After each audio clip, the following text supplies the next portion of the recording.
What's up? Lighting change. Surprise! We're almost done with our reading for today, so I'm going to go ahead and pick up right where we left off. You're making a big mistake about me. I do it all wrong. I say too much. I go too far. I hurt people's feelings. Dussel leaves the window, going to his room. I think you're just fine. What I want to say, if it wasn't for you around here, I don't know. What I mean... Peter is interrupted by Dussel's turning on the light. Dussel stands in the doorway, startled to see Peter.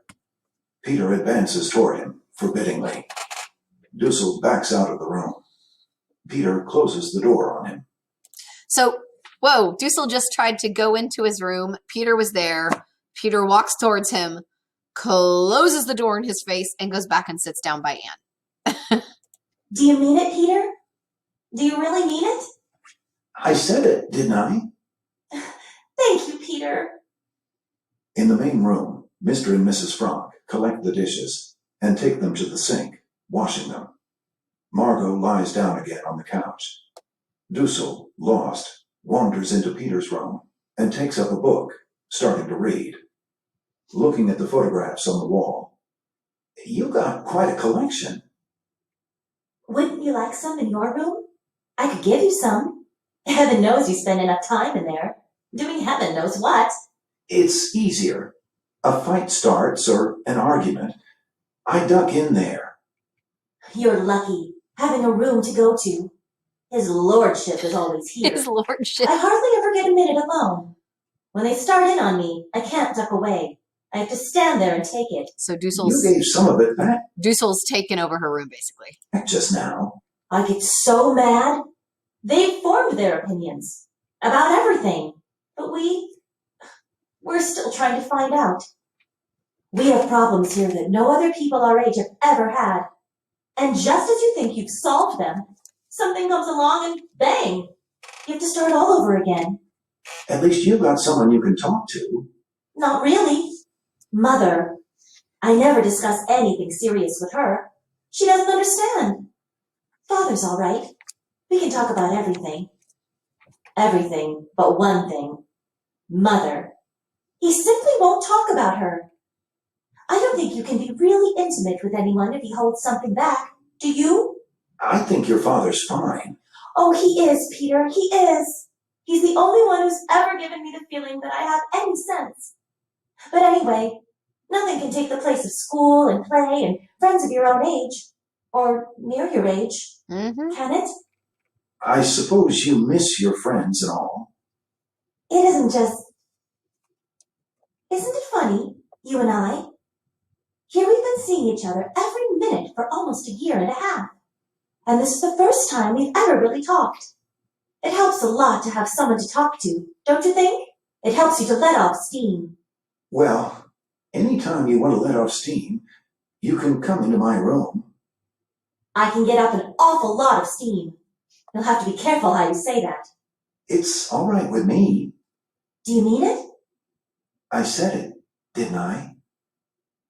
He goes out. Anne stands in her doorway, looking after him. As Peter gets to his door, he stands for a minute, looking back at her. Then he goes into his room. Dussel rises as he comes in and quickly passes him, going out. He starts across for his room. Anne sees him coming and pulls her door shut.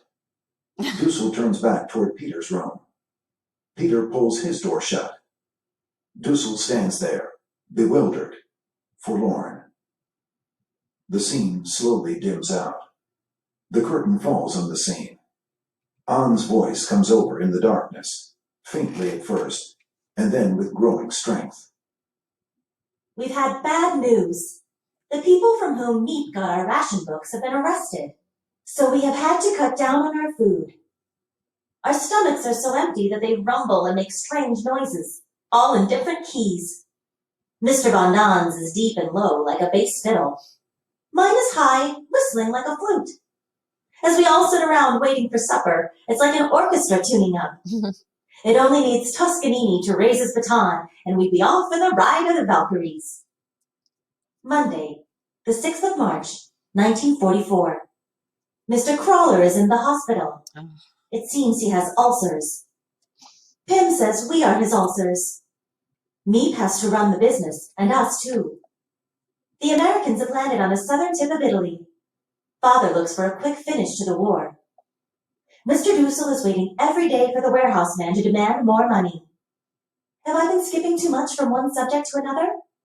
I can't help it. I feel that spring is coming. I feel it in my whole body and soul.